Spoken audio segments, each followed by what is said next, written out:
14 yaşım vardı, dünya yarım kaldı. Sen geden o gün yüreğim dağlandı. Bir ata gitti, bir dayak yıkıldı. Uşaqlığım o gün sessizce ağladı. Sen gedenden sonra iller geçti ata. 22 yıl hesret dolu hatire.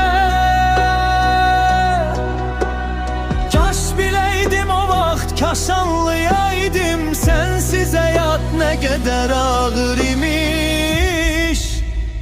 Ata,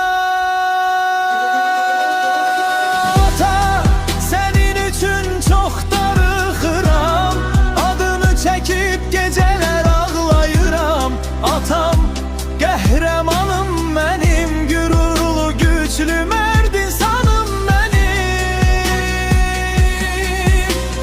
Kaş sağ olaydın, kaş yanımda qalaydın. Bu qədər səhvi bəlkə də etməzdim. Səni sevirəm son nəfəsiməcən. Ata ruhumda, qəlbimdə sən. Sen hiç kəsə zərər vermədin ata. Təmiz qəlbin vardı, düz yolun vardı. Köçün ürəyində, mərdliyində idi. Adın hörmət idi, sözün dəyər idi. İndi böyümüşəm ama içimdə hələ də atanı axtaran uşaq var. Hər uğurumda səni xatırlayıram. Görsəydi fəxr edərdi deyə bir arzu var. Atam, sənin üçün çox darıxıram. Zaman keçsə də həsrət azalmır.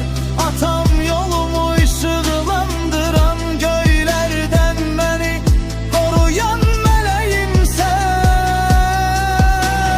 Kaş bir gündə səsini eşidəydim, oğlum deyə səslənsəydin. Yenə səni sevirəm ömrümün sonuna qədər. Ata, bu sevgi bitməz.